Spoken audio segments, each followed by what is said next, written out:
What up, what up, what up, peoples? It is the king in the building. We about to officially bring the court into session. Uh, it's been a great day. It's been a great day. I'm back at home. As y'all can see, I'm in the car right now. About to get ready and make it all the way home. I am in Virginia though, but still on the road. Still got some ways to go. Hey, big shout out to, of course, the frequency. Justina, Miss Lady Latina, for allowing us to bring King's Court over to the frequency. We definitely appreciate it. Hey, look, y'all see it? Y'all see it? That's that Elijah one, man. Hey, shout out to the game store. They got me right as soon as I got out here. I definitely got to thank everybody that has hit me up in reference to Can I Be the Man? A Letter from Us to You. The book is out. It is released. If you haven't got it yet, you need to go and get it. You need to go and get it. So get in on a conversation. Tell him, conversation starts this up and coming week. The King's Court, Can I Be the Man? Every Tuesday, Thursday from 8 to 10. We about to get it. About to get it. But you already know what it is. We got a special guest today. A very, very special guest. One of my friends that was connected to me through the owner of the game store, Mr. D. But our special guest is Reese. Go ahead and say what up to the people. Okay, you're on mute. Yeah, you're on mute. On mute. Oh, my bad. What's happening, guys? This is up. This is up. So, hey, look, before we get into the topic, man, I know you haven't finished the book or anything like that just yet. But from what you've read so far, tell us what's your thoughts? What's your thoughts so far? Well, so far on the book, you know, I can pick out a couple of things that I used to do wrong. The one is dictating the house compared to governing the house. I don't know if you could talk about the whole book of what I read so far. But yeah, that was one of my biggest ones that I've seen so far. And the Prince Charming. Prince Charming was funny. Yeah, everybody been on that Prince Charming. I think that was probably one of the funnest chapters to actually write. Definitely appreciate it. But we gonna come back to you. We're gonna definitely give you an opportunity to really deep dive into things. Everybody else good? Good? Everybody all good? Yes, no, maybe so. Yes, sir. All righty, that's what's up. So we're gonna go ahead and deep dive into things. D, what's our topic for today? The topic for today, we can only speak for the men because there's no women on the panel today. But what are the biggest misconceptions that we feel like that Black women have concerning Black men? Well, not concerning, but pertaining to Black men. Okay. Can you give us a little bit more depth into that? For example, I believe that one of the biggest misconceptions that Black women have is that Black men don't appreciate Black women. That's one. And in my opinion, the biggest misconception is they feel like that other ethnic groups treat them better whenever it pertains to them.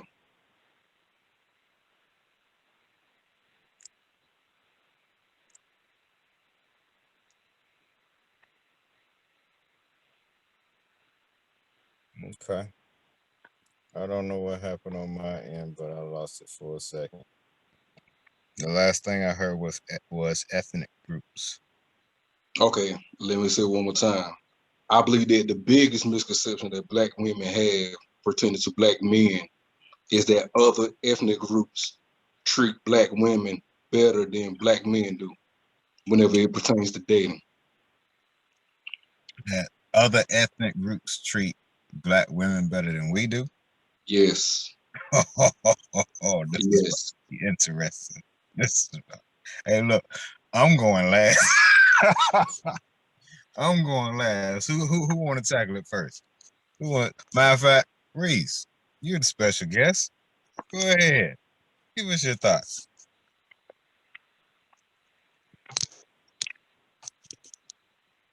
Okay, so your question is,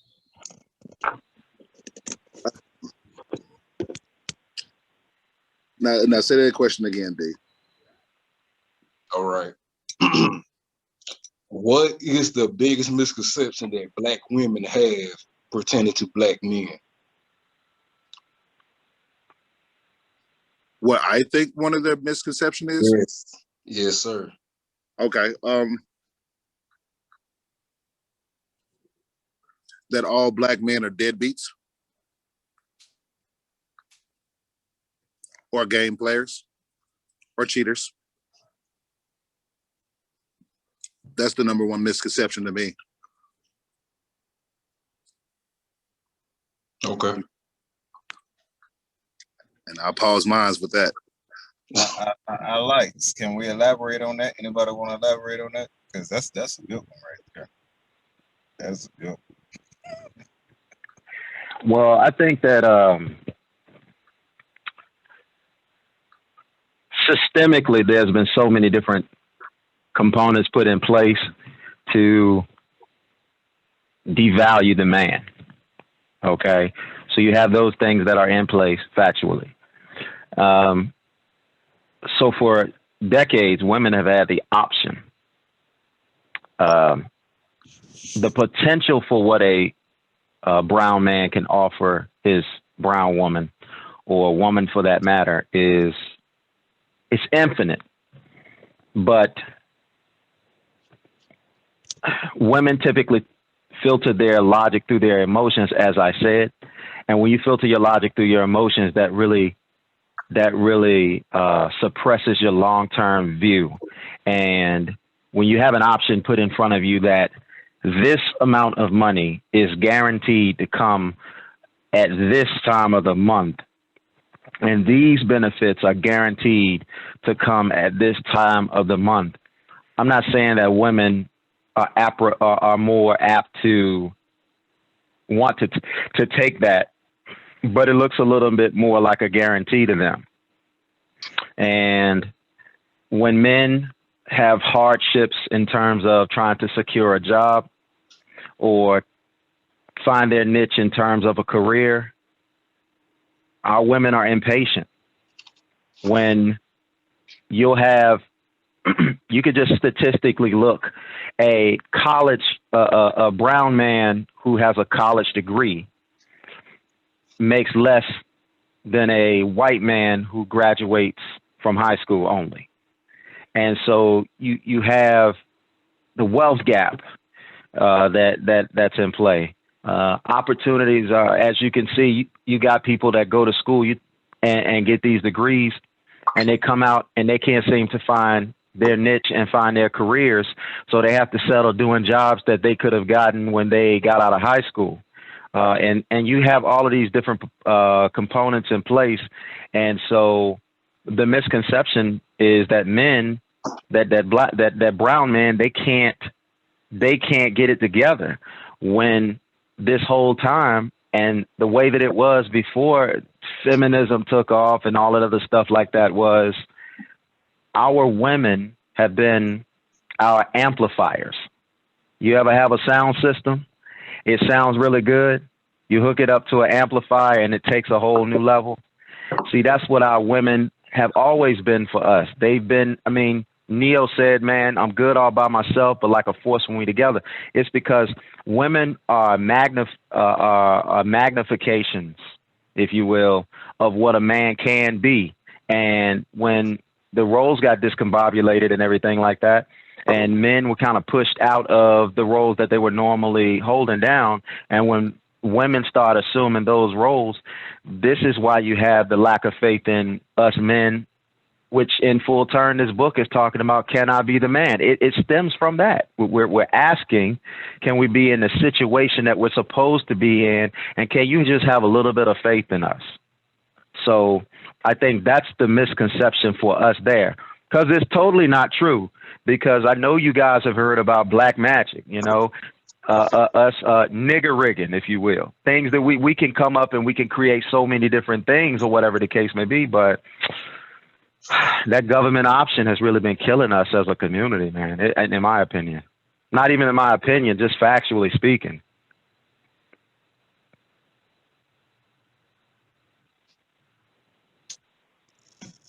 I'm going to say that a lot of this is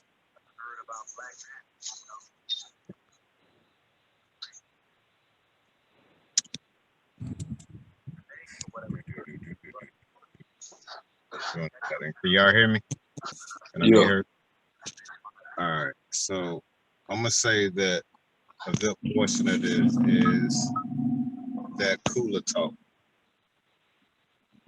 And what I mean by that is when our ladies get together or not, and they talking about their so-called deadbeat dads and things of that particular nature, or not, they make it to be that way just so they have something to talk about. Because I'm gonna tell you now, everybody ain't no dad, ain't a deadbeat, especially a deadbeat dad.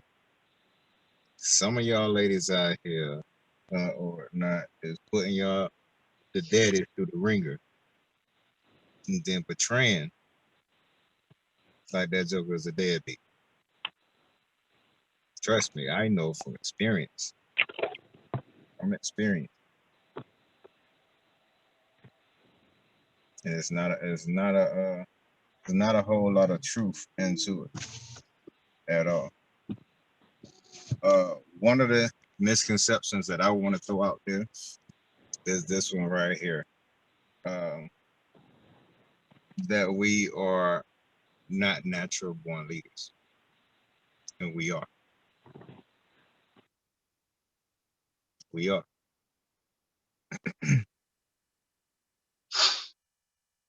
When we were working and functioning together as one, and we were leading the way that we were supposed to, progress was being made.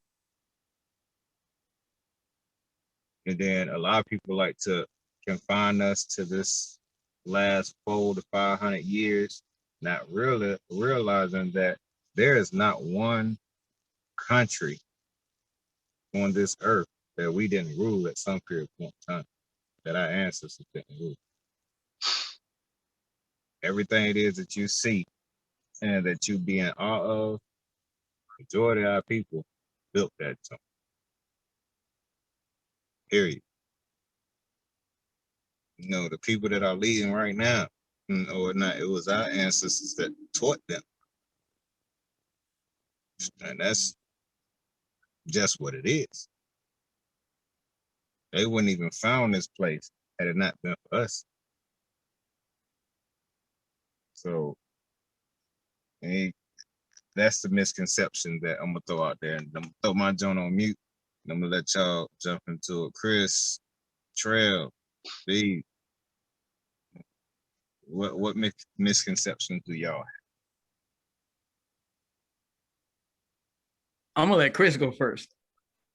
Am I coming through clear? I want to make sure that my mic is working before I even go in, because I reset some stuff.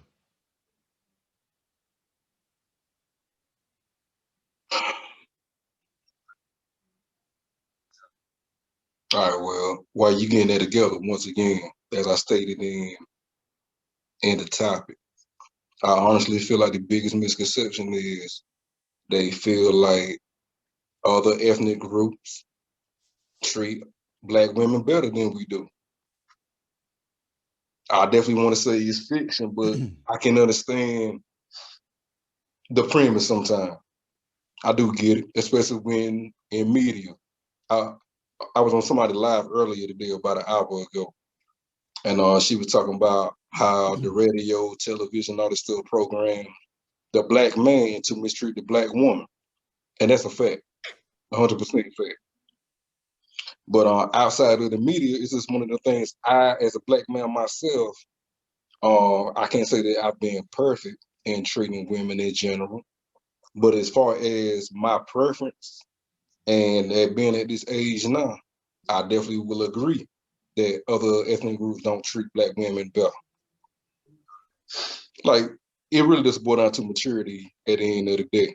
That's it. Can I piggyback on that? You sure can. I think that part of that misconception is the fact that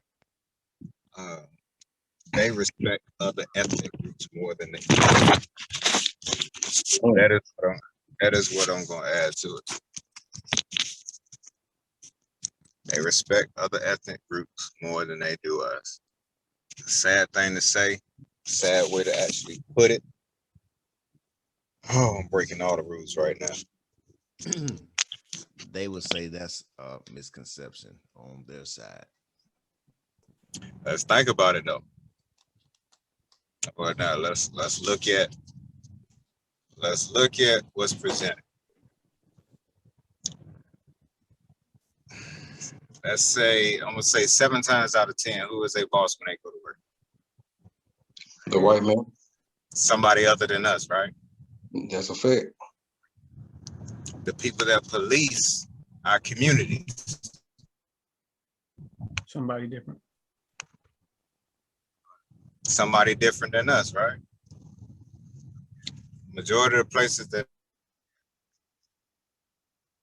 everything else from who?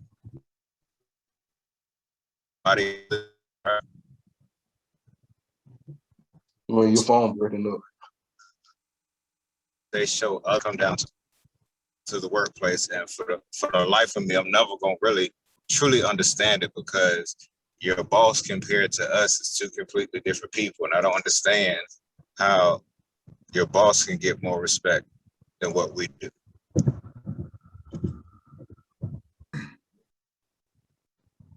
Your boss don't take into consideration your feelings. Your boss really don't even give two cents about you. The only thing they concerned is clocking in at 5 for those. I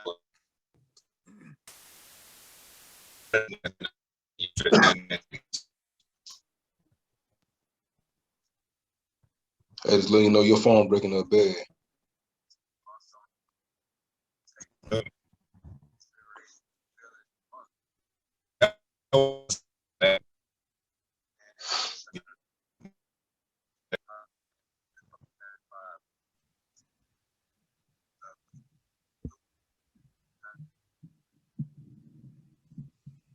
All right, Trey, it's on you.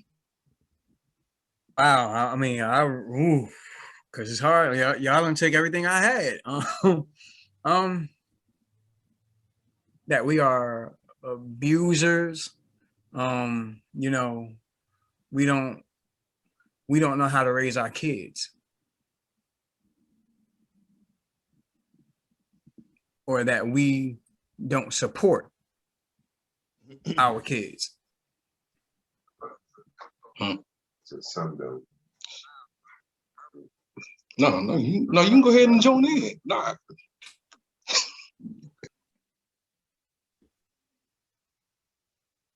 Yeah, that would be what I would say. I mean, y'all done took the rest I had.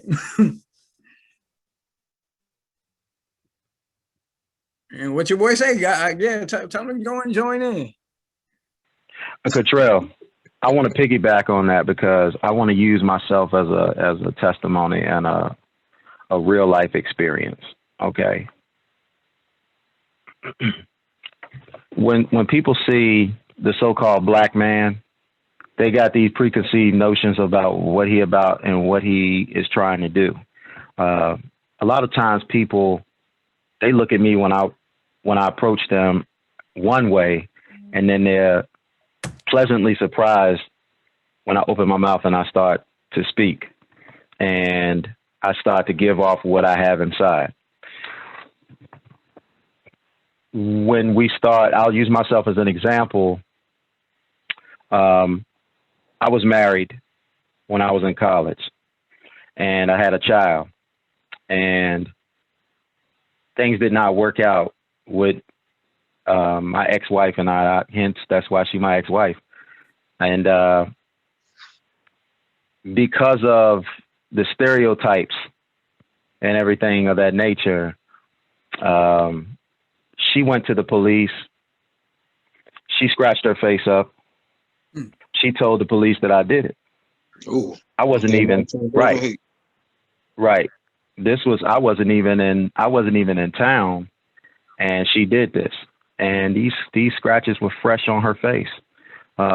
Second of all, what a grown ass man looked like scratching up a woman who half her size.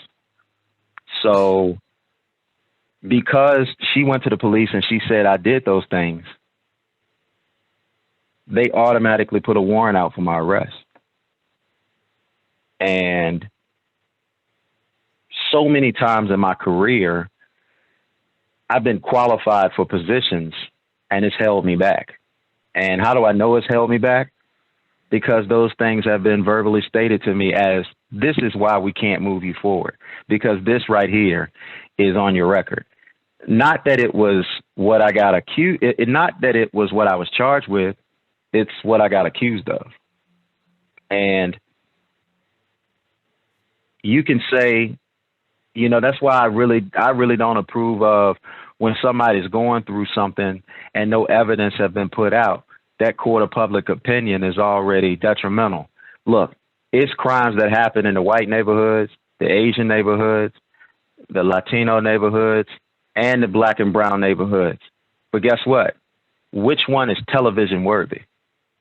So the propaganda machine is already in place and it's set.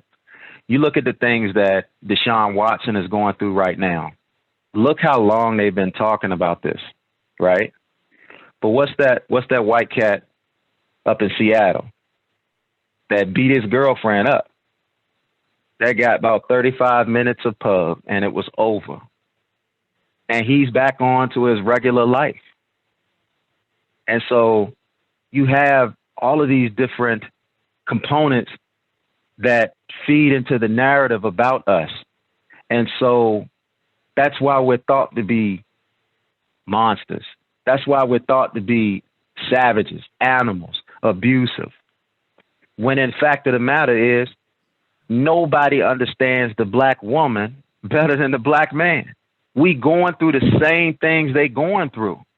So if you really want to be with somebody, and this is why it's important to get with somebody that understands your plight, because you can be with somebody and you can feel like you're alone. When you get into a critical situation, if that person can't understand what you're going through, it's a difference between being empathetic and sympathetic. You can't be sympathetic for somebody unless you know what they're experiencing firsthand. And so that's why I don't even but it's always been an opt-out of the black man. The opt-out has been the system. And as long as we keep on depending on the system, then the black man is always going to seem like an option. When in the fact of the matter is, don't nobody love you brown ladies more than the brown man. The brown man is going to love you the most. The brown man understands you the most. But it's just like even with my daughter. It's like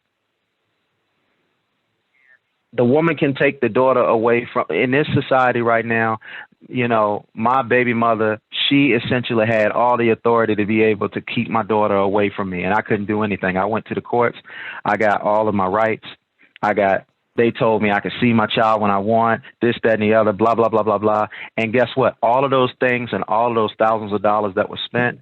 And when she violated those things, the courts told me straight up, we can't enforce any of these things. And I'm sitting here saying to myself, so what in the hell was I supposed? Why was I going to court and getting all of these alleged rights if you can't enforce them. So these are some of the things that we have, and these are some of the hurdles that we have to jump. And that's why your mom and your dad, when you were growing up, if you had your dad or your mom or whatever the case may be, that's why they told you that we have to be twice as good to be level in this society, because we have to be so on point. Because Jimmy Bob can go out there and he can mess up. They destroyed Justin Fields in the NFL draft, right? He ain't never done nothing wrong in his life. They destroyed him. Meanwhile, this cat for Alabama, he done had 2 DUIs, and he ain't even 21. And they don't talk about nothing about him. You see what I'm saying? And I'm just saying, like, let's make it fair. But we can't make it fair until the black man and the black woman, and I don't like calling us black. I just don't. Because we ain't black, we brown. But the brown man and the brown woman need to come together from an economical standpoint so that we can get ourselves together, so we can have resources and we can pull these things together so we can actually start to have our own media outlets, so we can have more of a control of the narrative about us. Because you got people who never met brown people before, and they overseas, Asia, and they think we thugs. So it's going to all start from healthy marriages, sound economics. We can start having we can pool our resources, and we can control politics. This is why, and I don't care what anybody thinks, this is why voting doesn't matter for brown people, because voting doesn't matter unless you have organization. If you don't have sound economics, it don't matter, because those politicians, they going to the people who have the money, and the people who have the money is dictating the politics that they want and the policies that get implemented and put in place. We're just getting used every 2 to 4 years. All right. So moving along, another big misconception, I'm going to say that black men has about black women is that they are difficult. I'm here to say I dealt with different type of women. They all difficult. They all got attitudes, and they all get jabby at the mouth. It does not matter the color of your skin at the end of the day.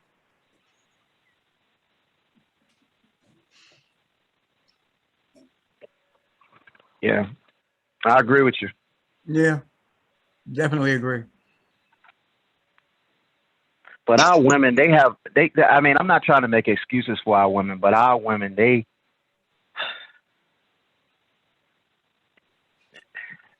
unlike any other women, they have gone through things that other women can't fathom going through. So, we got to have compassion towards them too. Yet now they need to be accountable. Yes, this is true, but we have to start trying to handle our women a little more delicately, because we have to understand. You feel me? Fact.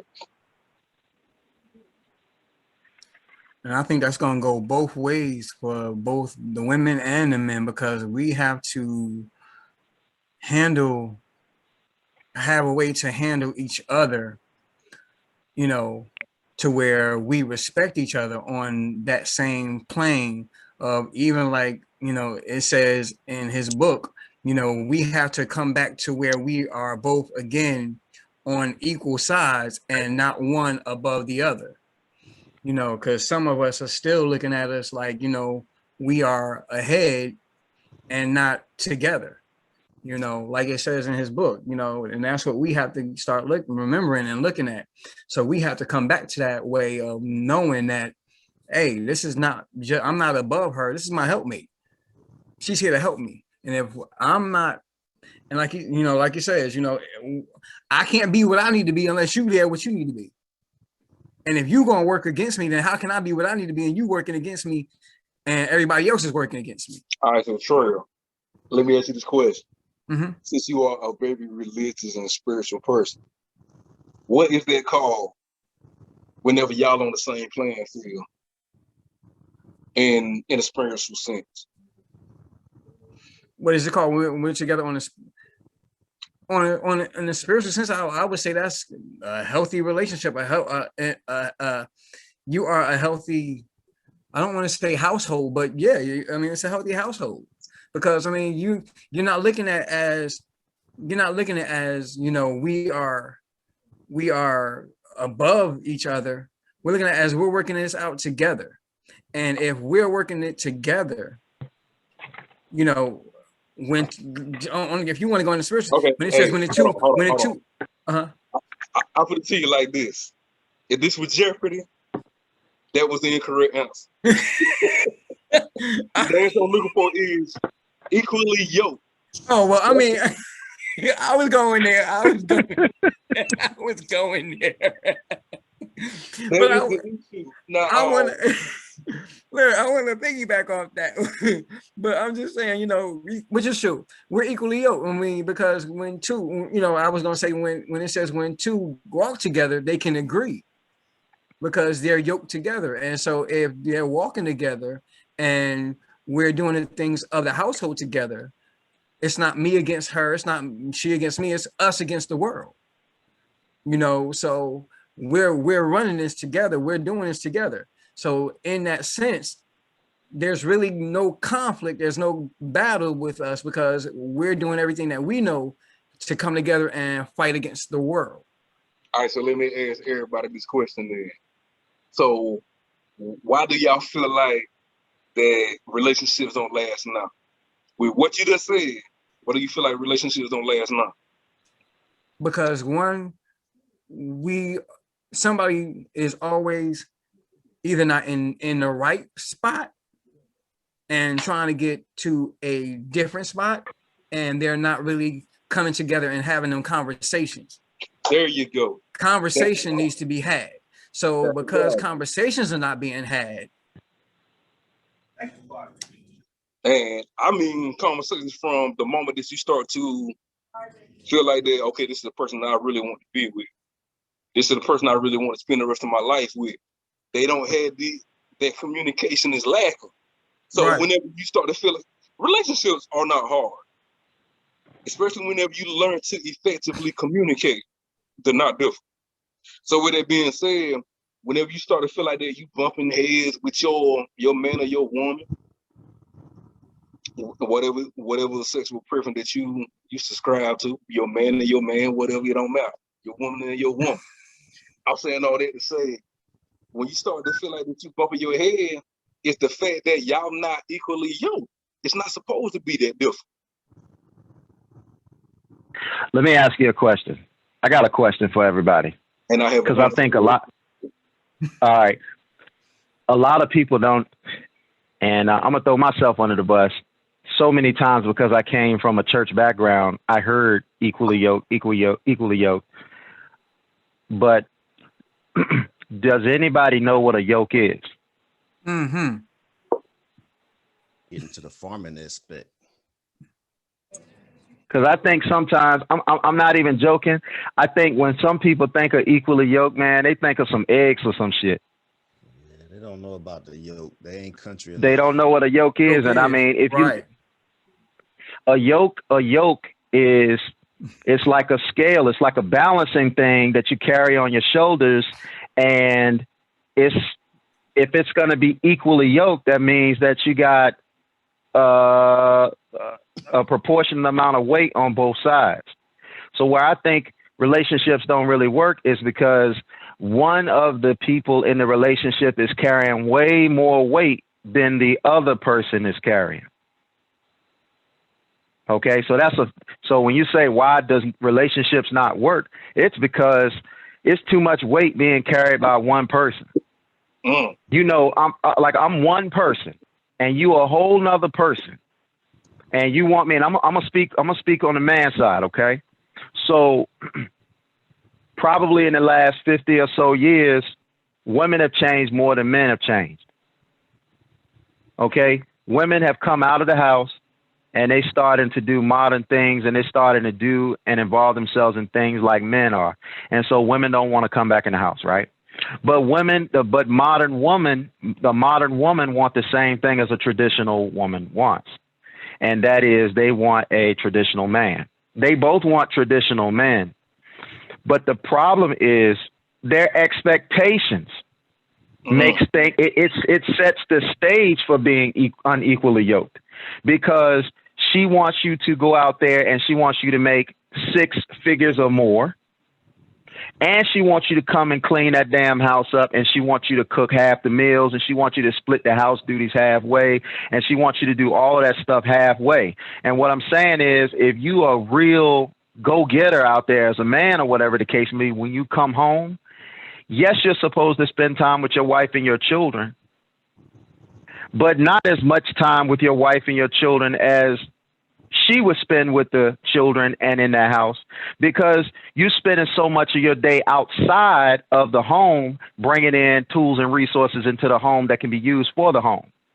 So when we start talking about being equally yoked, it's very difficult if I'm one person and I'm doing everything that I'm supposed to do, and I'm coming over here and I'm helping you do 50% of the things you're supposed to do, and I'm supposed to live by this creed of a happy wife, happy life. Yes, I want my wife to be happy, but I want some balance too, because if I'm not having some type of balance, I'm going to break down. Same thing on the flip side.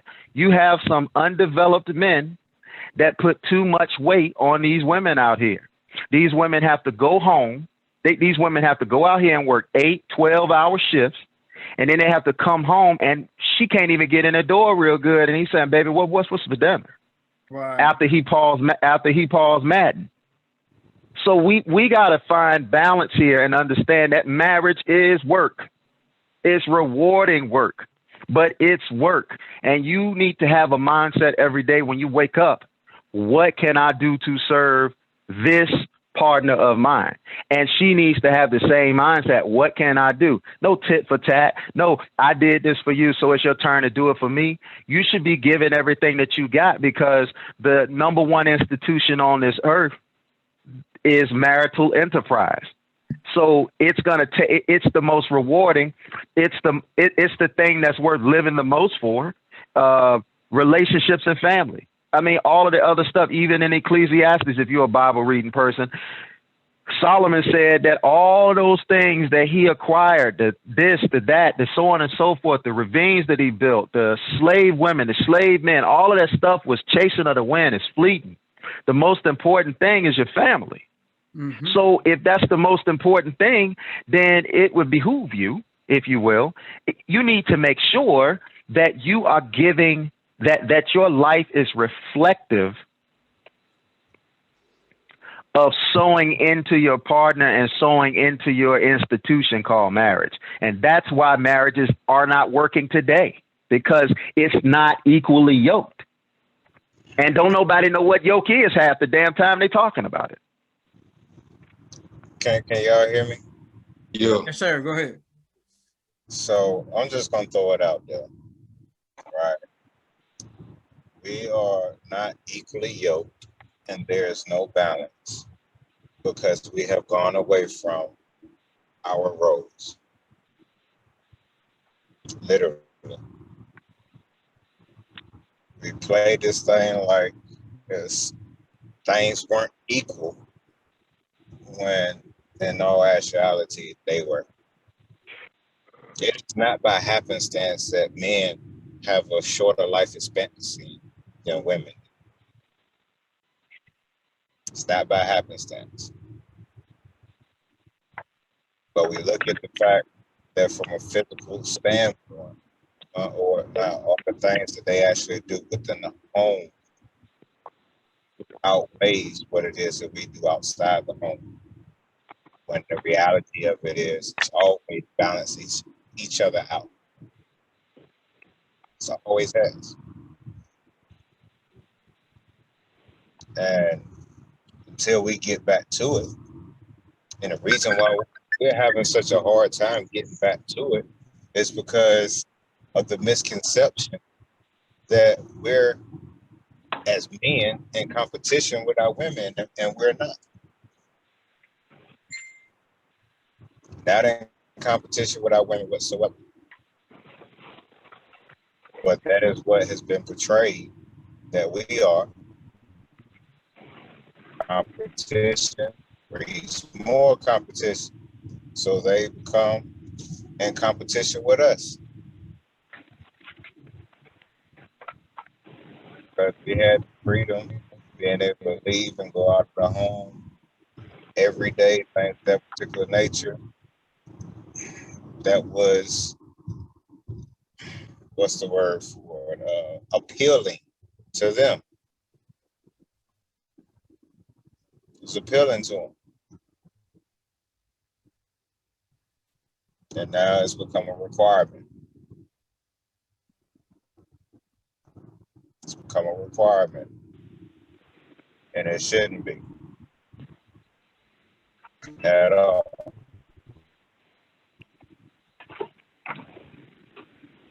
Talk about equally yoked. That doesn't mean that it's like I talked about in reference to balance. Balancing the scale, the weights don't have to be the exact same on both sides. On podcast.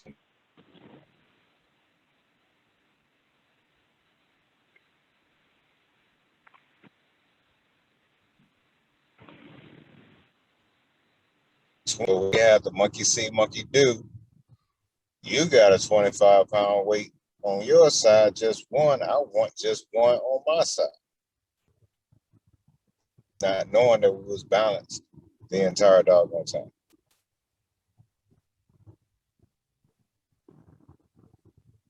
The entire time.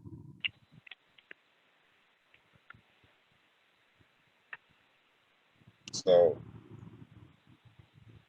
can we get there? Yeah, we can. But it's going to require some humility on both sides. On both sides. And I'm telling you now, our women are not going without a fight. They are not. You know, I just looked at one of my old Facebook posts from a year ago.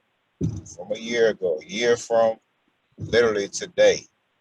And it was like 10 different things that you should never do to a man because it's considered to be disrespectful.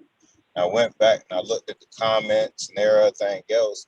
And one of the issues that I see is that whenever we say something in reference to us and what it is that we require, what it is that we actually need, it's flipped to the Me Too. Mm-hmm.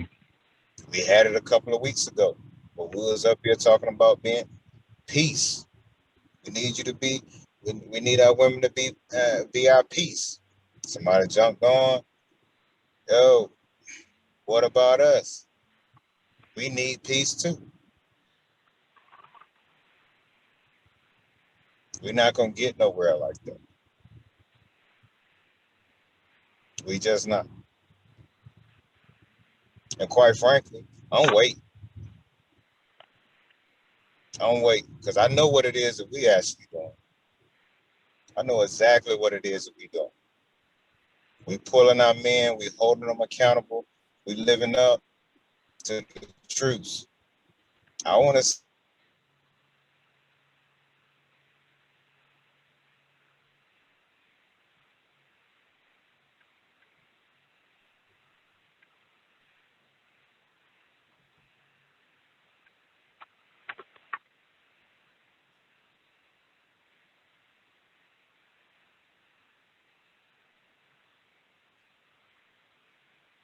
with Michelle. And what's the other girl name?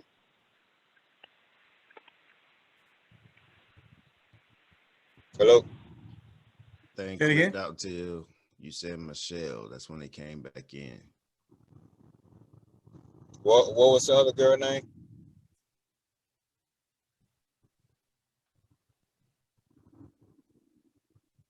Can y'all hear me or am I fading in and out? You were fading in and out. Fading in and out. All right. You know what? It's too easy. I'm about to pull over.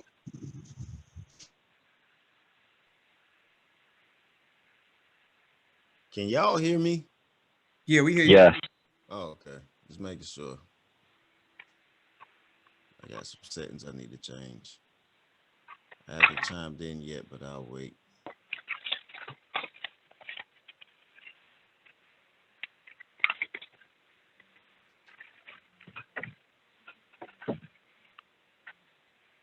Can y'all see that? Can y'all hear me clearly now? Yes. And yeah. So I don't know what all was actually heard, but what I was saying is this. Let me turn my dog camera on because I'm far out. What I was saying was this. I know what it is that we are doing on whatnot. We're talking about the issues that we have as men. We're holding each other accountable. Holding each other accountable. What I want to see is what's going to happen on the opposite end. How many women are going to stand up and be like, yo, our men over here trying to get their stuff together. We ain't perfect. We need to do the same thing.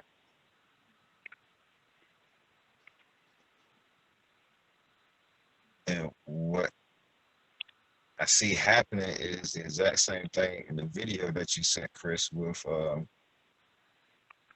am Courtney Michelle and what's the other big name? Tawana? Tawana. Think so. Yeah.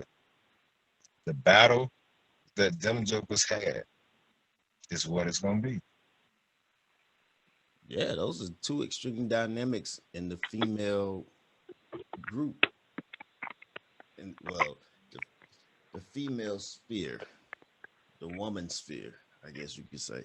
Because you got two different dynamics. You got these new age modern women, and then you have those that have that feminine nature that's more closer to what was a traditional woman back then.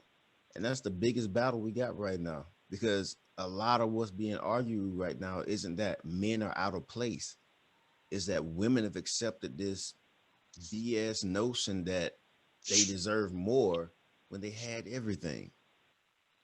And that's the biggest thing, because what you said earlier was the reason why I didn't even bother responding, because it tapped on what I was going to say. We don't lead. We don't get to lead because women don't feel like we can lead. That's the biggest problem we got right now. So now we're fighting this new age modern woman that thinks she can do everything that a man can do because she's capable of it, but she's not built to maintain that tight role. And when we look at it, I mean, that's the biggest thing we're fighting right now. We're not even fighting truth. We're fighting our women because our women have adopted something that's unnatural. Because you have a modern day woman. What is a modern day man? It doesn't even make sense, because either you're a man or you're not. You have the traditional roles that a man and a woman have, but today we got modern women. We ain't got no modern men. We got simps, we got betas. And basically those are just roles for men that don't measure up to the standard. But when it comes to the women, we created a whole new standard. It's just the modern day woman. This is what we got now. What kind of bullshit is that?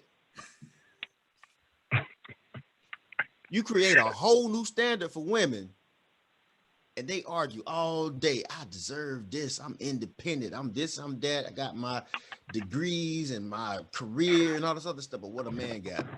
A man got to step up and be the same traditional man that he's been throughout history. Ain't no modern day man. You either a man or you not. And when you not, you either a beta, a simp, a fool, a pimp, and everything else that's not a man. Ain't no modern day man. But we got modern day women though. Where that shit come from? Facts. It was funny because I saw a post yesterday, right? And it was a lady that was basically saying that, hey, we have all these men that are looking for a traditional woman, but where's the traditional man? And they had a whole list of stuff that of like round the house work, plumbing, fixing cars, and things of that particular nature. And the first question I asked was, did your granddaddy do all that? Because I remember my uncles and them taking their stuff to the mechanic. Yep. Unfortunately, what I was talking about earlier in reference to our life expectancy, I didn't see my grandparents. They had already worked themselves into the grave. Yep. So, Because back then, I'm sorry, because when you look at them, back then, life expectancy was only maybe 60, 65. But what's so significant about that? A man's life expectancy is based upon a stress level. Who's that stressor? What's that? Good point. Because these men were living long lives to a certain point. Now I gotta say this. I'm itching. All right. Ooh, okay. All right. I already know the cure to helping men live a long time, but the conversation is gonna start next week. Okay. all I'm gonna motherfucking say. Okay. But I'm just telling you, like, men, you have to listen. Men, let's bring it back to the men. Let's slide the women to the side. You're gonna have, okay, you don't have variations of men. You either a man or you're not a man. Now over here, if the women want to have variations of them, modern women, traditional women, whatever the case may be, that's what we're talking about, having a truce, going to our sides of the corner and working out our own issues. Women gonna have to start holding themselves accountable. They're gonna have to start figuring out what they feel is right and what they feel is wrong, what they willing to do, what they ain't willing to do, and what they willing to let go. And men, we over here, we trying to do the same damn thing. But what I'm saying in a nutshell here is, men, you gotta protect your peace. You want to be with a woman that's looking to make your life easier. Okay. It takes a strong ass battery to run a whole goddamn car, but the alternator keeps the battery charged. And if your woman ain't about that alternator life, you need to reevaluate, because you got an assignment that you were put here for. A man can't make a woman his number one priority. I'm sorry, ladies, that's what you want to hear, but we can't make you our number one priority. Our number one priority has to be our spiritual relationship. That's the first thing. The second thing that's got to be number two is the vision that comes from our spiritual relationship in terms of the assignment of what we're supposed to do. See, faith is the substance of things hoped for and the evidence of things not seen. And faith is simply assignment. It's an assignment for things for hope for evidence of things not seen. There's something that I'm trying to birth out. And if you could stop being in competition with me and recognize and understand that I hold a seed, and I need to put the seed up inside of you so you can birth it out, so we can birth out this vision and this manifestation that the Most High has for our lives and for so many people that are impacted by us in our community. Because we start talking about beta and alpha, right? Alphas are dealing with the whole community, right? Your knives always go to, like, we were talking, about a month ago about wolves. Where does the alpha wolf walk? He don't walk in the front. He don't walk in the side. He walks in the back, making sure nobody gets left behind. So we could take our cues from nature, and can't nobody argue with nature and facts, because the Most High don't make no mistakes. But we got to get this thing right back into control. And ladies, let me just tell you something. The modern woman is basically a lifespan shortener for you. You ain't designed for this kind of life. You can do it. You can do it well. But this is why we're dying before you're dying. So you've been duped and tricked to being men, because they don't want your ass to live long either. We're a threat. Us waking up is a threat to the pillar of what this nation is built on. This nation is built on some bullshit. No matter how much sugar you drape over shit, it's still sweet shit. So we need an uproot. a foundational change. And the only way we're going to do that is you're going to have to start recognizing that this is what I was talking about the yokes. If you can see it, look at that. Can y'all see that? Look at under her side. She looked like she got a whole lot of stuff going on, right? But that shit add up to 25. Look at his side. It don't look like he got a whole lot of stuff going on, but that shit add up to 25. And if you're talking about being equally yoked, there it is right there. We ain't got to have the same weight plates on each side of the damn thing for it to balance out. You can have a whole bunch of 5 pounds, 2.5 pounds, 10 pounds, 15 pounds, or whatever the case may be. But over here, you can have a 25 pound, and it look like all you got to deal with, man, is that over there. But it's so critical and it's so important to balance this thing out that we have. And you want to be over here, you want to be lifting weight like men. You want to be having a whole, you want to grow a pair. Come on, like, we're not interested. Like, if men are interested in that type of energy, they can just be gay. And I ain't knocking you for what you want to do. But at the end of the day, we like that. Look, I mean, I don't know about nobody else, but like, I like the softness, the feminine, the nature that you have. The reason that I'm attracted to you is you everything that I'm not. Why I want to be with somebody that is everything I am?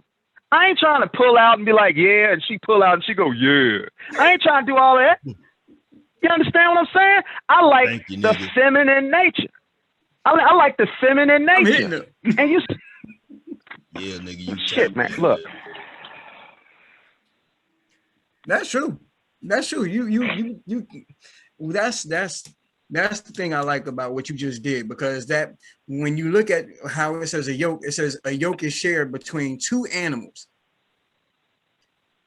And if one animal goes one way, that means that other animal is either going to have to follow, or it's going to go the other way, pulling the yoke apart. So if you want to keep it balanced, we're going to have to follow. We're going to have to walk this same way. If we can't agree to and walk the same way, we not doing the same thing. Man. Can't even agree where we going. That's it. D, that's it. We can't even fucking agree. Excuse my language. We can't even agree where the hell we going. Like, we got together and I'm like, yo, I really see myself going here for this reason. And then you're like, ooh, boy, yeah, I like that. I like where you going and everything like that. And something happened, and all of a sudden, what are you going over here for? Yeah, I think this is a good idea over here, this alternate route. It's like, come on, if we can't agree where the hell we going, like, what the hell we doing? We have too much stuff that we fighting against. Because, I mean, even with the example that Trail just put out there, you think about it like a yoke, because you're not going to yoke a bull or an ox with a donkey. But at the same time, when you think about it, just like Trail was saying, if one decides to go one way and the other doesn't want to, it's going to be a fight before that yoke breaks. But the most important thing that we left out that we don't think about is somebody is behind the plow that's walking those animals. We took God out of everything, and we just been going our own way, and we have been destroyed and fighting ever since. Because even if you equally yoked, if you ain't got somebody guiding you down the line that you need to go, you're gonna be walking all kinds. You're gonna turn around and look at where you came from. You're gonna see all these swervy lines. Amen. The value system, like that is the other issue there. Yes, we need to be equally yoked, but we have to have a value system, because if I am the value system, then you're going to be upset. You're going to be upset and you're going to be mad at me. Why we got to play by your rules? If we play by your rules, I'm going to feel the same way. But if we take all of that off of us and we put it on a value system, the third strand to the cord, you know what I'm saying? If we do that right there, then when you start feeling some type of way, or I start feeling some type of way, then we ain't got to hold each other on that. We can just say, hey, look, man, you can take that up with your God, man, the one that sits on high. You can, whatever you want to call him. You take it up with that. You take it up with that one, buddy. Because that right there keeps everything in line. So sometimes when you don't feel like doing what you're supposed to do, you're reminded, I have to do what I'm supposed to do because this whole thing is going to break apart.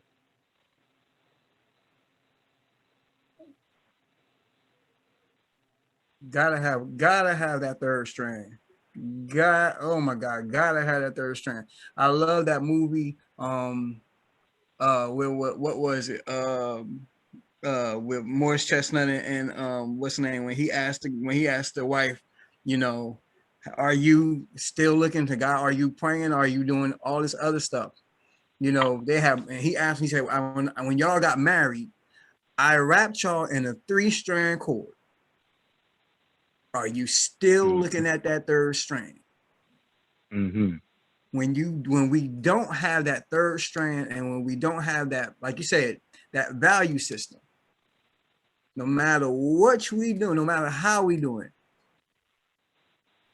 it's gonna go wrong no matter what, because there's no balance. There's really, and like you said, there's, even if we do have that equal, there's still no balance because we don't got away from the third strand. So if we got away from the third strand, we still unbalanced. Because we don't even, your way is your way, this way is my way. Well, you don't want to follow me, hey, I'm gonna go my way. If you don't want to do what you want to do,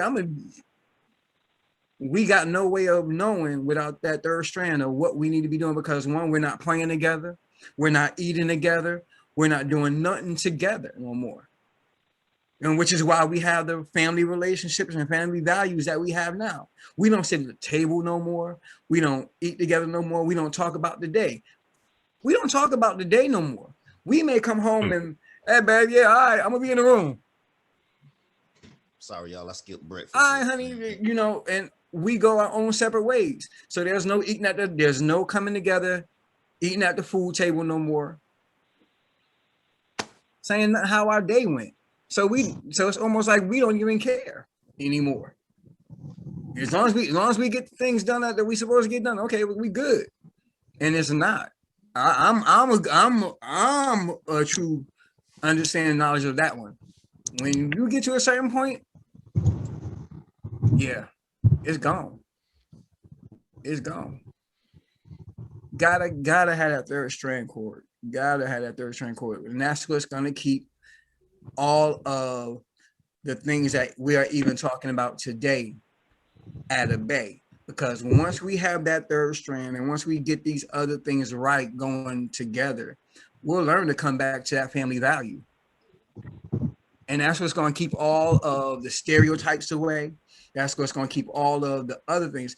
And when we see that, when we have that, and when we see those things, people going to be like, hey, what are they doing? What are they doing?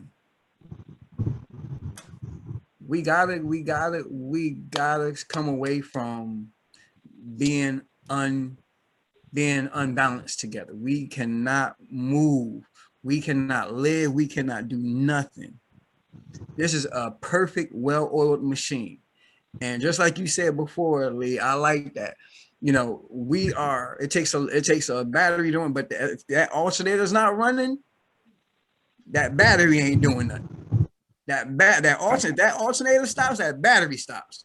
That battery stops, that alternator stops. There's nothing that we can do if we're not doing it together. We gotta come together, and there's got to be, again, conversations made to where even when we start out on a courting or a dating part, if you want to put it, you know, old people used to call it courting. But you know, when we start talking, first off, we need to find out, what do you see yourself in the next couple of months? What do you see yourself in the next couple of years? And let's talk about that, because we've got to find out what we are thinking with each other. Because again, that's what them conversations need to be had to keep us on the right path. Definitely need to have them conversations starting off. But you know, Cottrell, is just that's what I'm saying. Like, we have been made to think in this westernized society, marriage is so not important. Like, if it doesn't work out, you know, you can get a divorce and you can get a new one. You know, like, it's so, you know, we're so cavalier with how we handle marriage, to the point where the only thing some people are thinking of, ladies are thinking of is their wedding day. I can't wait to have my day. They could care less in half the time who they having their day with. They just want to have their dream funded. Like it's going to be some kind of national holiday that everybody going to remember. Man, you remember when Sarah got married on May the 1st? Like nobody really cares. What's going to happen after that day of marriage is what's going to really be the telltale of the tape. So you're just going to have to start. Marriage is the most important. I don't care what anyone says from a foundational standpoint, from an economic standpoint. That's what marriage was really about. Marriage is less about love and more about sound economics. You find a person who can, you find a woman who can give you the highest level of respect. Okay, that is the candidate for your wife. And ladies, you find a man who can love you unconditionally, and that is a candidate because that is the love language. That is the love dialect of a woman is love, and the dialect of love for a man is respect. You can't show a man that you love him without respecting him. And how can you respect a man if you don't have faith in him? If you don't have faith in the man that you with or that is courting you or whatever the case may be, you're entitled to that. Just move on and make yourself available for somebody that you can respect. And don't marry somebody that you can't respect because that's all he wants. That's all he knows. Give him the respect that he should have, that utmost high level respect. And that's going to take you having some faith and belief in him. Ask the questions. What is your plans? Where do you see yourself in 5 years? What is your end game? What is your goal? What do you believe your purpose is in life? These are questions that women can ask men. And if you don't like the answer that he gives you, you are free to move on. But if you do like the answer that he's in, you are submitting the authority to him to say, hey, look, I believe that you are the one that I should link my backbone up against because you are the head that's going to lead us in a direction. And whatever assignment and help that you need, I feel that I can help you get it. Because, hey, a head without a backbone is a paralyzed body. Okay, and a backbone without a head is like a chicken running around with his head cut off. They are both ineffective. And we need each other in that capacity. So you need to get that out of your mind that the role that you were created and designed to do is beneath you, is less than, it makes you weak or anything like that. Ladies, you're the pillar, you're the foundation of the continuum, if you will, the continuum of our existence. Without you and without the children, we will cease to exist. A man can make it to the end of his life, but a man can't reproduce by himself.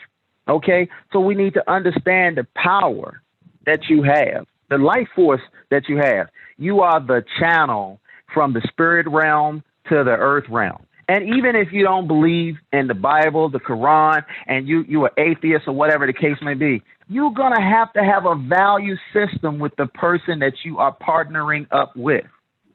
You're going to have to find somebody that's going to match your energy. And it doesn't matter how cute they are, how fat their ass is. It doesn't matter how well endowed he is and how he can blow your back out or whatever the case may be. Those things are all well and good. But those things are not going to mean much to you if that's all you have. That's all I got to say.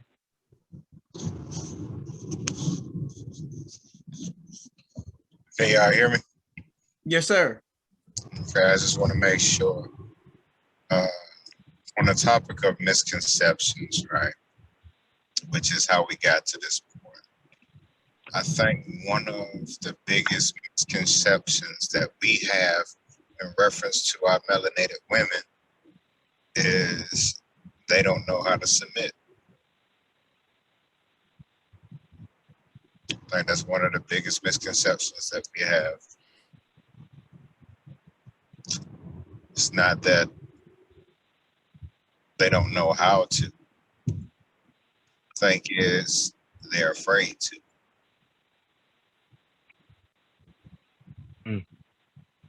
Really do. Anybody like to expound on it?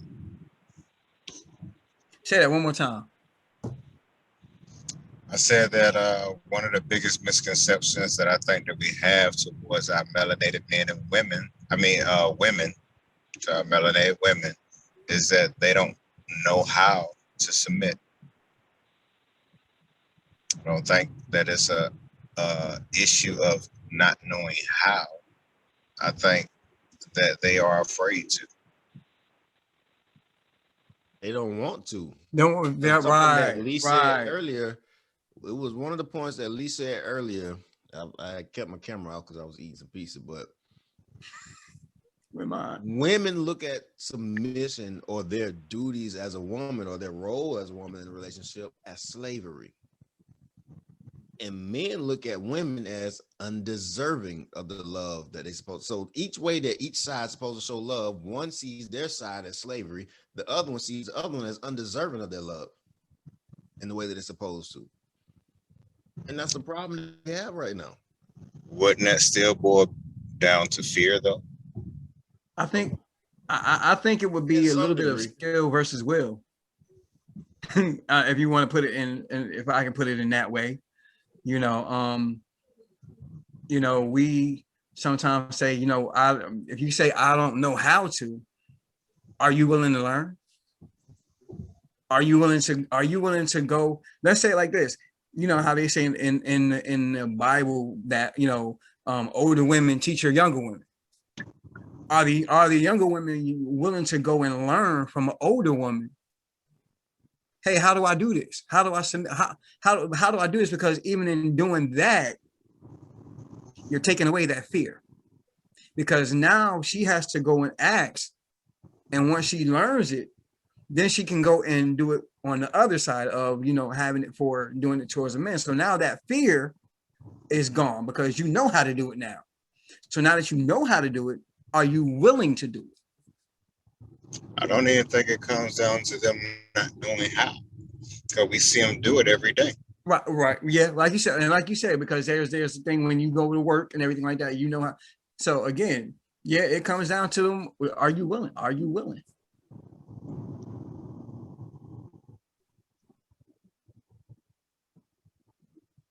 I can go as far as saying that both sides feel like the other side doesn't deserve what they're supposed to be doing as far as their duties.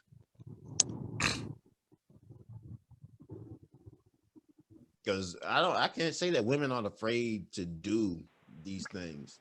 They just view it as something that is really not. These are our duties on each side, but women don't want to do that because they feel like men don't deserve it. And it's like slavery because I got to submit to you like you running me or something. And men don't want to put in the time and the effort in the women because she's not doing anything that's deserving of that work. Think of it this way, right?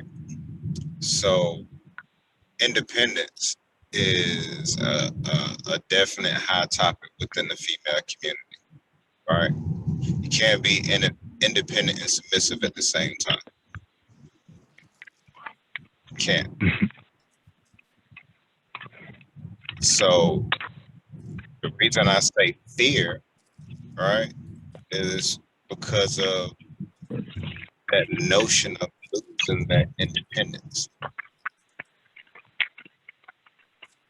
which for me boils down to lack of knowledge, because it's not independence. Independence is a fallacy, is being an individual. Once they understand that there's no way for us to take away their individuality, I think it would become easier for them and would lessen that fear.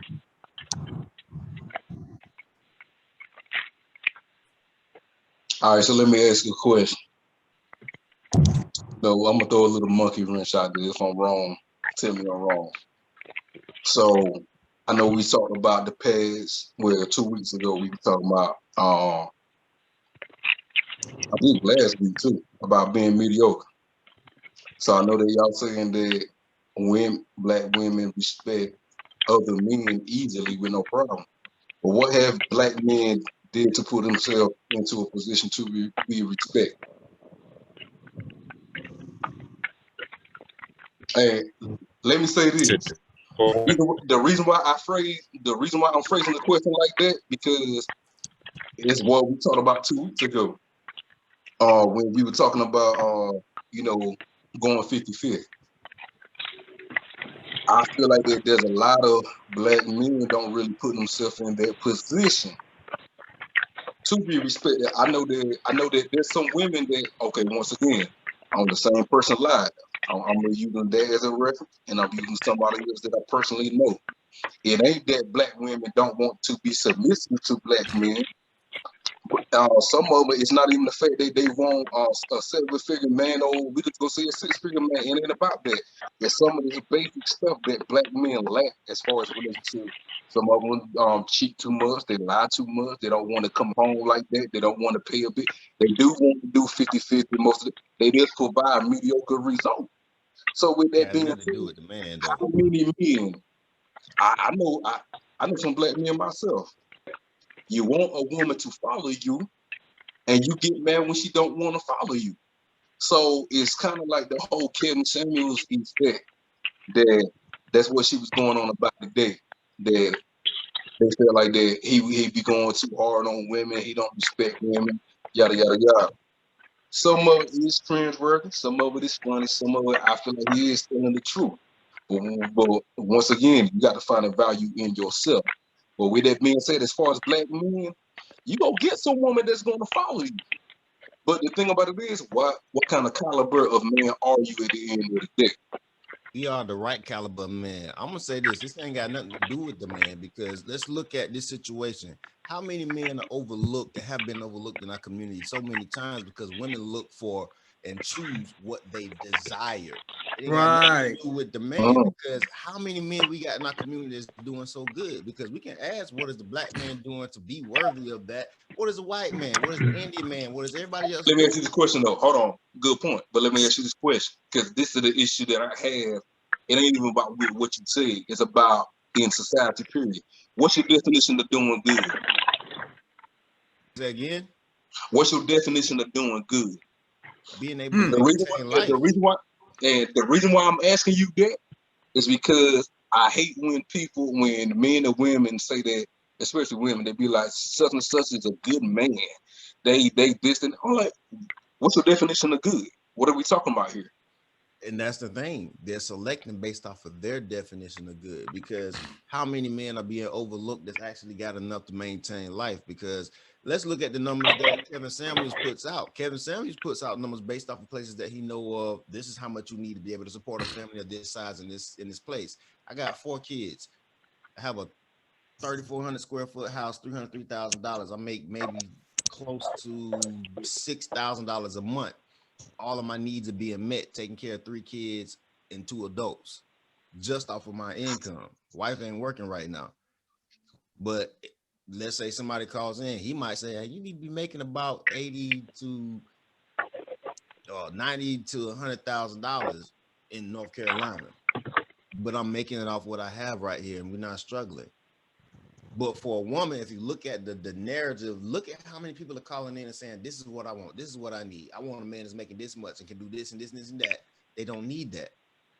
Because a lot of times women are looking at their basic needs and a little more. They looking at their needs and a whole lot of extra. Because we're given this narrative that you should be able to live and do anything that you want to do whenever you choose to do it. That's not even the basis of life. What is the function here? We were told to be fruitful and multiply, take care of the earth. We create life, we develop life, we maintain life, we nurture, so forth, so on.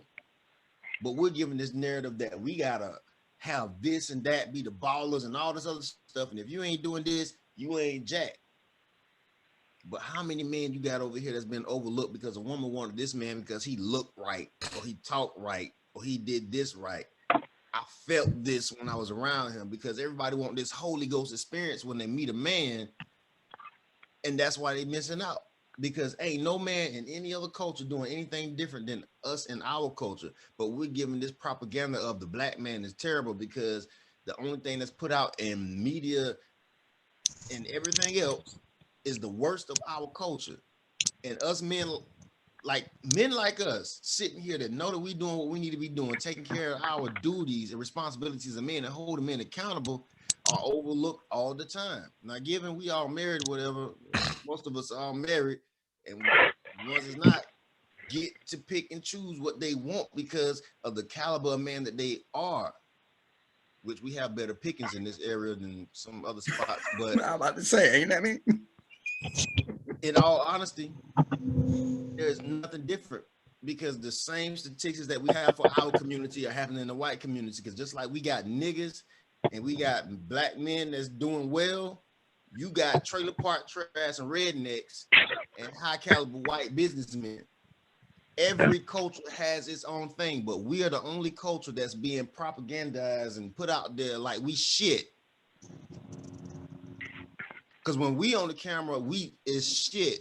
When they got the camera in the Middle East, they don't pan it to the people that look like us. When they over there in Cuba, in Brazil, Afghanistan, Iran, China, anywhere around the world, they don't pan the camera. Dominican Republic, everywhere else, Mexico, Southern Mexico, Brazil, South America, they don't pan the camera to people that look like us that's doing well that or anything. We're not allowed to be seen. But when we are seen, it's only when there's crime and trouble and all this other stuff.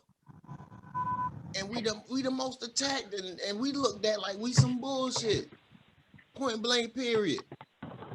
And we no different than every other culture around the world. But let them talk about us or pull a camera on us, and it's a totally different story. Even when, just like what Lee was talking about earlier, if there's a story about anybody in the other race, it lasts maybe 35 minutes. It's mentioned in the news, and it goes away.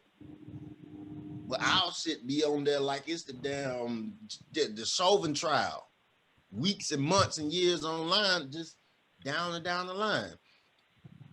We can't even get help. You got Jews, you got Chinese, and everybody else is getting paid and getting bills and all this stuff written for them in a matter of months, years, whatever.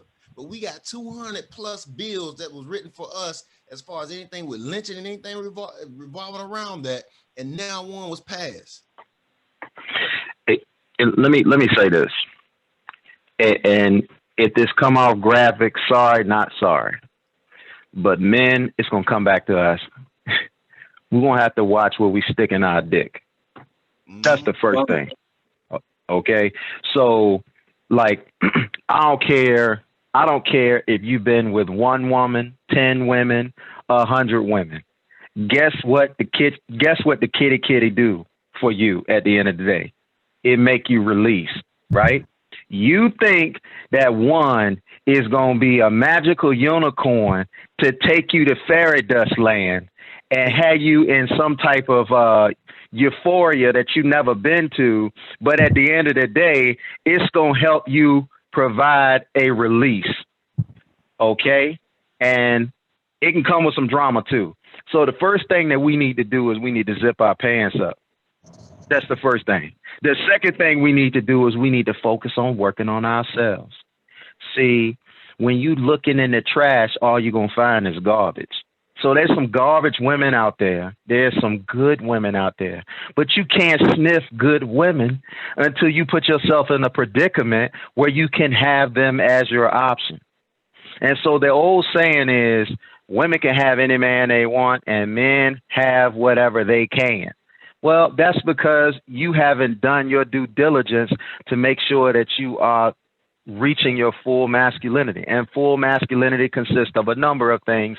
But in the dating market, it's going to be, what's your resources like? You can be ugly as hell, bruh, and you can get a fine woman if you tapered up. Okay? So, like, you ain't got to be walking down the street buck naked and your thing scratching the street. Okay, you can have a little micro joint and you can still pull a fine woman if you are resourced up and you are in full masculinity as a man. So we need to recognize and realize that. And a lot of times, some of these arguments that we have, it's not that women don't know how to respect. Okay, they do. They listening to their pastor, huh? They listen to their pastor more than they listen to their husband, right? Or they listening to their boss. They know if I say something out of the side of my mouth to my boss, I'm gonna end up fired and I don't want to lose my job. They know how to respect. Respect is something that you innately born with. It's like you didn't need anybody to tell you don't kill your mother. You somehow innately knew you weren't supposed to kill your mother. So right and wrong is already written. It says that in the word. It says that you would need no man to teach you, but that his word is written on the linings of your heart. So, you know, you already know right from wrong instinctually, okay? You don't necessarily need somebody to break it down for you.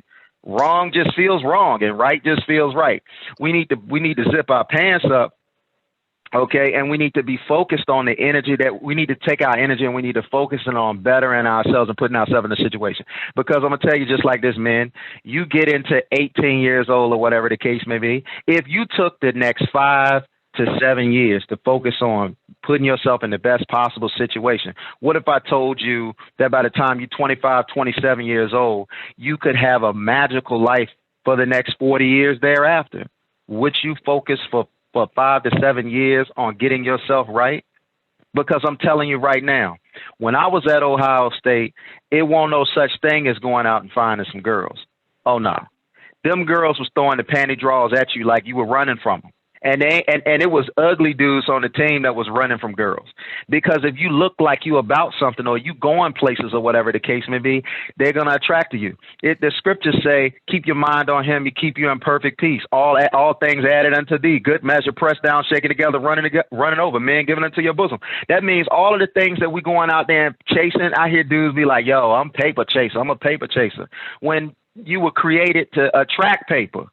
You know what I'm saying? If you focused on what you were supposed to be doing, then everything that you're going out there and chasing, you already designed to have a magnetic charge to do that. But you gotta work on yourself to charge yourself up so you can be the magnet that you were called to be, so you can attract all the shit you're supposed to attract, and you can have your pickings on what you're supposed to have. So we got this whole thing wrong when we out here chasing pussy. It's just what it is. And we got it all wrong, man. That's why men, like, we can't control and dictate what these women do. But we can move to a whole different class of woman if we just put ourselves in the position that we was designed to be put into. Because if you don't put yourself in the position that you're supposed to be put into, then you're going to get passed up. And somebody else is going to take the baton. And you're going to be on the sideline crying, hollering, why me, why me? So just focus on that. And I'm telling you, man, like, you gotta have discipline in your draws, man. Men, for real. You're going to have some discipline in your draws. Look, I ain't telling you what to do, man. If it's that bad, man, get some Jergens and rub one out. I don't give a damn what you got to do, bruh.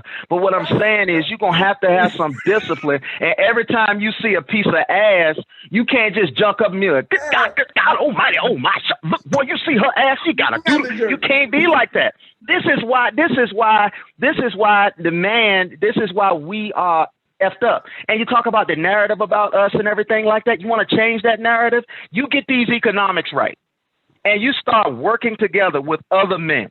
And you start, next thing you know, you got radio stations, television stations, and everything like that. So when they put out a bad narrative about us, we can say, nah, we're going to go ahead and we're going to put this out right here. We're going to set the stage. And then they can't tell us what to do. Right now, we got to go to the television station and say, can we please talk about this? And then they tell us, okay, if you talk about this, but can't talk about that, leave this in, take that out. No, we don't want to hear that bullshit. Take that shit out. No, okay, you can't do it my way, KIS.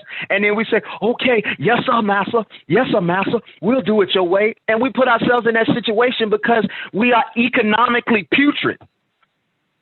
We have no economics. We have no resources that we pool together. We more concerned about our drip and our shine than we are about our investment portfolios. How much land do you have? You know, how many houses you got? You got a shoe collection and you ain't got a house collection. So we got to get those types of things, because I'm going to tell you right now, you can take the most modernized woman, But if she wants your ass and you got your shit together, guess what she gonna do? She gonna line the hell up. That's what she gonna do. If she wanna be with you, she gonna line up. And she gonna line up because she know if she don't act right, it's gonna be other fish in the sea because they already know they outnumber us. But we ain't giving enough. We're not using our leverage. We're not leveraging up to the point where we can make the call. Right now, if you just the average ass, then guess what? All you're gonna get is average ass. If you want elite, you gotta be elite. You know, you want money, you got the soul money. You want time, you got the soul time. These are the things that you're doing. Look at D. D working his ass off, the game store. Me, I'm working my ass off, Buckout Financial. You, Chris. I mean, we got so many different things that we're working hard and working towards. And yeah, we probably could have been doing these things when we were younger, but we're going to be better leaders so that our children and our youngins that come behind us don't make the same mistakes we make. And we're going to look out. You see that look that D got right now when he look at that child that's acting up? See what I'm saying? And then you know, when he look at that child, when you got these elders looking at these children and you know, like when you walk, I walk in the room and I look at my daughters. My daughters might be out of control. My wife might be like, y'all sit down somewhere, whatever the case may be. I walk downstairs, I make an appearance, don't say nothing. And the tone is set. And don't nobody say nothing. These are the types of things that men have that women don't have. And they need us for, but they in denial of. But we can't put ourselves in a position to have that unless we leverage up and we reach the full masculinity of us. And it don't have to look. I'm a big ass dude. It don't always have to look like that. Leave it to D to hit a hot topic at the end of the show. My final thought is check the rewind. It was what it was. It was awesome. Hey, real quick. Can I be heard? Y'all can hear me? Yes, you can be the man. Go ahead, King. In reference to your question, D, right? Being submissive has nothing to do with us. It's not something that we have to prove or anything of that particular nature. Why? Because when you elect to marry a man, you just elected him your governor. It ain't no different than when you accept a job.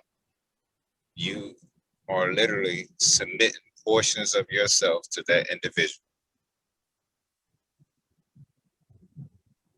Period. So it ain't no different than us. When I elect to make you my wife, I'm saying that I'm gonna take care of you. Vice versa.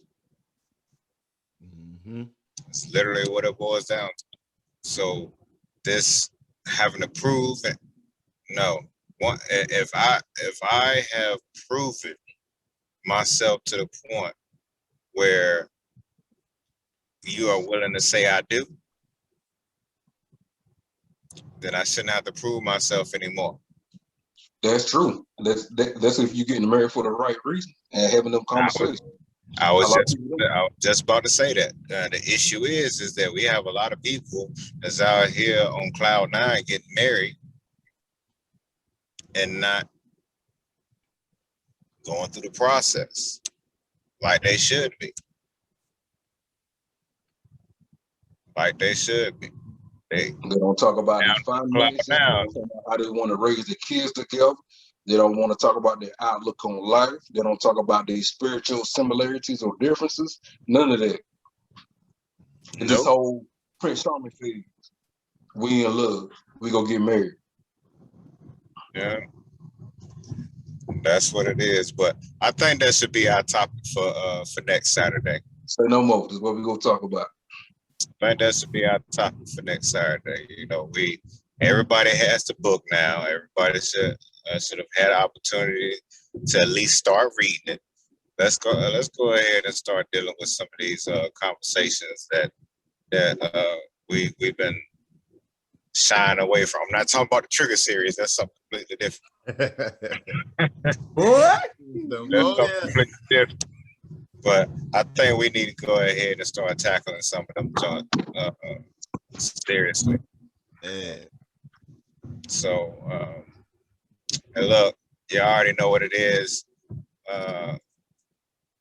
Give everybody an opportunity to get their final thoughts. We still got Lee with us. He's still there. All right, y'all go ahead and give y'all final thoughts, and we'll go from there. I'll go first. And I ain't gonna necessarily keep it short today. Word. I'm just gonna say, Uh-oh. Uh-oh. I'm just gonna say God is good all the time. And all the time. God is good. Man, I'm like, one transaction today. One. I'm living the dream. My dream. Doing things the way that I want to do things. I got all the time in the world. Because why? God is good all the time. And all the time, God is good. As Leader said, if you want to be elite, you got to do elite things. So I'm trying to do elite things. And I am done. I got next. I'm the only dude with the audio book now. Like, but for real though, people, get real, be real. Stop playing these games. It's too easy. We too demanding right now. We feel like people gotta prove themselves. Ain't nobody gotta prove nothing. Do your duty. If you're gonna accept an office or a position or put yourself in a certain type of relationship, understand the role. If you ain't ready for it, don't step into it and don't waste nobody else's time. Be real about what you're about and do what you're supposed to do and stop making excuses. That's it.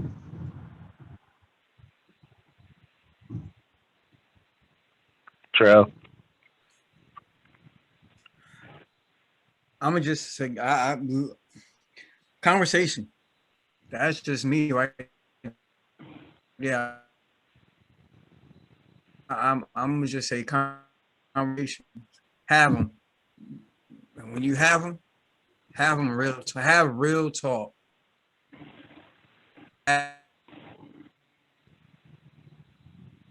Don't BS around anything. Have a real talk. Beginning.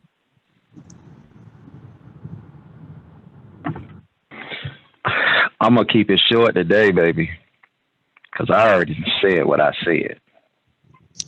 Next. Word. That was it? Yeah. Yep. He already said what he said. What in the world?